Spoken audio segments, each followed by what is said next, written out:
नमस्कार किसान साथियों आज बात करें वीडियो में हम आपको बताएंगे गेहूं की फसल में पहली सिंचाई कब करनी चाहिए और पहली सिंचाई करने के बाद हमें कौन कौन से खाद और उर्वरक को मिलाकर डालना चाहिए जिससे हमारी गेहूं की फसल की पैदावार फुटाव अच्छा हो, हरियाली अच्छे से हो सके। और आज इस वीडियो में हम आपको ऐसे 3 खास उर्वरक के बारे में बताऊंगा जिसको यदि आप अपनी गेहूं की फसल में पहली सिंचाई करने के बाद में डालेंगे तो आपके गेहूं के एक पौधे से अधिक कले होंगे, अधिक फुटाव होगा, आपके गेहूं की ग्रोथ नंबर 1 होगी और साथ में आपकी फसल अच्छे से पैदावार होगी, संपूर्ण विकास होगा गेहूं की फसल का। तो इस वीडियो में काफ़ी इम्पोर्टेंट होने वाला है, तो इसको वीडियो को पूरा देखें। साथ ही यदि आप हमारे चैनल पर पहली बार आए हैं तो सब्सक्राइब करें, बेल आइकन को ज़रूर दबाएं। आइए सबसे पहले जानते हैं कि हमें गेहूं की फसल में पहले पानी कब लगाना चाहिए। किसान भाइयों, आपने अक्सर सुना होगा कि गेहूं में पहला पानी 21 दिन पर CRI स्टेज पर लगाते हैं। तो आइए जानते हैं CRI स्टेज क्या होती है, CRI स्टेज का मतलब क्या होता है। किसान साथियों, क्राउन रूट इनिशिएशन, जिसका हिंदी में मतलब होता है ताज़े जड़ों का विकास होना। किसान साथियों, जो हमारी गेहूं की फसल 20 से लेकर 21 दिन के आसपास की हो जाती है तो पुरानी जड़ों का विकास खत्म हो जाता है, नई जड़ों का विकास होना शुरू हो जाता है, यानी नई जड़ें निकलना शुरू हो जाती हैं। तो यह जड़ें किसान साथियों ज़मीन की सतह से 2 से लेकर 3 सेंटीमीटर तक निकलना शुरू होती हैं और साथ में यह जड़ें वह ताज़े क्राउन जैसी दिखती हैं, इसलिए हमें CRI स्टेज कहते हैं। इसी स्टेज पर किसान भाइयों हमें पहली सिंचाई करनी होती है कि हमें गेहूं की फसल 20 से 21 दिन पर आप अपनी मिट्टी के अनुसार सिंचाई कर सकते हैं। उसमें देखिए आपकी मिट्टी नमी है या कतई सूख गई है या अच्छी यानी कि अच्छी मोटी मिट्टी है, तो किसान साथियों आप मिट्टी के अनुसार सिंचाई कर सकते हैं। साथियों, मिट्टी हल्की हो तो पहली सिंचाई आप कर सकते हैं 18 से 21 दिन के बीच में कर सकते हैं। आपकी मिट्टी बढ़िया और अच्छी है तो आप 21 से 25 दिन के बीच भी कर सकते हैं। और एक ही समय में यानी कि किसान साथियों एक सही समय माना जाता है पहली सिंचाई के लिए, तो माना जाता है 25 यानी 22 से लेकर 25 दिन में आप कौन सी भी मिट्टी हो तो अच्छी सिंचाई का आप पहली सिंचाई कर सकते हैं। किसान भाइयों, इसी के साथ जब सभी ज़रूरत पूरी हो जाती हैं तो आप अपनी गेहूं की फसल में पहले खाद का भी प्रयोग करना चाहते हैं तो हम आपको बताएंगे कि नंबर 1 बन सके आपकी फसल। तो नंबर 1 बनाने के लिए किसान साथियों इस समय आपको जिस खास उर्वरक का प्रयोग करना है, जैसे यूरिया, किसान साथियों यूरिया का प्रयोग कर सकते हैं। बहुत से किसान साथी यूरिया का प्रयोग करते हैं। फसल में पहली सिंचाई पर सबसे ज़्यादा आवश्यकता नाइट्रोजन की होती है, हमें इस समय यूरिया का उपयोग करना है। किसान साथियों यूरिया का प्रयोग हमें अपनी गेहूं की फसल में सबसे पहले करना है। यदि हम मात्रा की बात करते हैं तो लगभग 40 किलोग्राम यूरिया की मात्रा आप ले सकते हैं। 40 से 45 किलोग्राम प्रति एकड़ के हिसाब से यूरिया की मात्रा ले सकते हैं। पहली यूरिया का उपयोग कर सकते हैं। अब यूरिया डालने से किसान साथियों क्या हमारी जो गेहूं की फसल है उसकी वृद्धि, विकास, हरियाली काफ़ी बढ़ती है।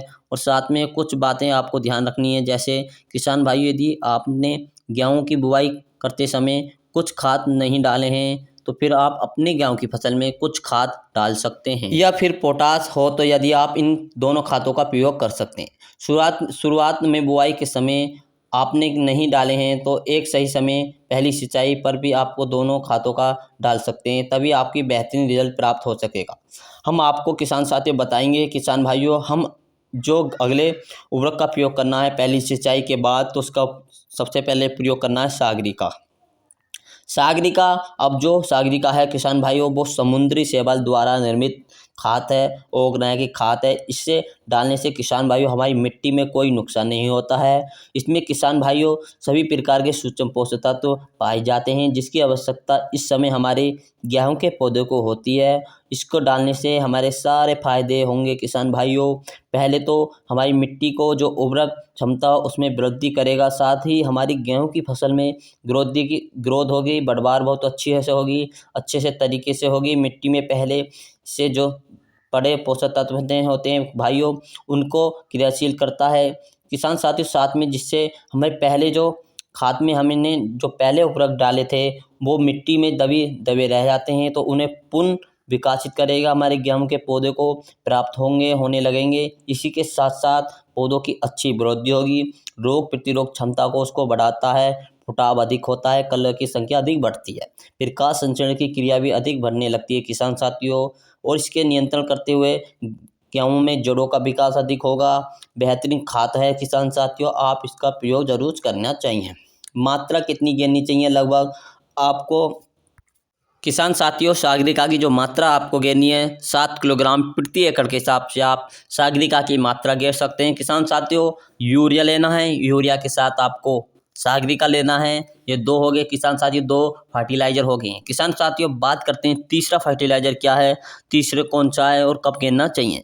किसान साथियों तीसरे की बात करते हैं जिस खाद का प्रयोग करना है, इसका नाम है किसान साथियों जिंक, यानी जिंक। किसान भाई साथियों आपने अपने गेहूं की बुआई के समय जिंक का प्रयोग नहीं किया होगा तो पहली सिंचाई पर आप जिंक का प्रयोग कर सकते हैं, बहुत ही महत्वपूर्ण है किसान साथियों। जिंक की मात्रा की बात करें और जिंक कौन सी लें, कितने परसेंट वाली लें। किसान साथियों 33% वाली आपको जिंक लेनी है, इसका प्रयोग किसान साथियों आपको करना है। अब बात करते हैं जिंक की मात्रा कितनी लेनी चाहिए। तो किसान साथियों जिंक की जो मात्रा लेनी है 7 किलोग्राम प्रति एकड़ के हिसाब से आपको जिंक की मात्रा लेनी है। इसको अलग से डालने की आवश्यकता नहीं है किसान साथियों, आप सागरिका के साथ ही यूरिया के साथ मिलाकर प्रयोग कर सकते हैं। इसके बाद आपको किसान साथियों बहुत सारे फायदे देखने को मिलेंगे। किसान भाई ये हमारे पौधे की ज़्यादा फुटाव करेगी, अधिक कलियों की संख्या बढ़ेगी, बेहतरीन रिजल्ट देखने को मिलेगा, पौधे की शक्ति वृद्धि एवं बढ़वार होगी, जिससे हमारे पौधे किसान भाइयों अच्छे से बढ़वार करता है, ग्रोथ अच्छी होती है। मात्रा की बात करते हैं फुटाव अधिक होगा। पीलापन है जो किसान साथियों गेहूं की फसल में पीलापन देखने को आता है वो भी पीलापन नहीं आएगा। कमज़ोर है फसल वो भी कमज़ोर नहीं रहेगी, इससे बूस्ट करेगा जिससे ग्रोथ से अच्छी होगी। फुटाव अधिक होगा किसान साथियों, और गेहूं में फसल की संपूर्ण विकास के लिए जिंक की काफ़ी मात्रा देखने को मिल सकती है। और तीनों खादों को मिलाकर आप अपनी फसल के अंदर छिड़काव कर दीजिए, बुरकाव कर दीजिए, आपकी बेहतरीन ढंग से चलेगी। और पूछेंगे गांव वाले कि आपने ऐसे कौन कौन से खादों का उपयोग, कौन कौन से खाद गेरे हैं, किसान साथियों आपको अच्छा रिजल्ट देखने को मिलेगा। यूरिया लेना है 40 से 45 किलोग्राम, सागरिका की मात्रा लेनी है 8 किलोग्राम, जिंक भी 8 किलोग्राम। इन तीनों को अच्छी तरह से मिलाकर अपनी गेहूं की फसल में बुरकाव कर दीजिए। बुरकाव करने के बाद सिंचाई कर दीजिए, या आप सिंचाई के बाद भी गेर सकते हैं, पहले भी गेर सकते हो, आप पे डिपेंड करता है, कभी भी गेर सकते हैं। किसान साथियों यदि हमारी वीडियो आपको पसंद आया है तो किसान भाइयों हमारे इस चैनल को जरूर सब्सक्राइब करें और वीडियो को अधिक से अधिक शेयर भी करें। मिलेंगे नेक्स्ट वीडियो के साथ। जय जवान जय किसान, जय अजय पाल एग्रीकल्चर।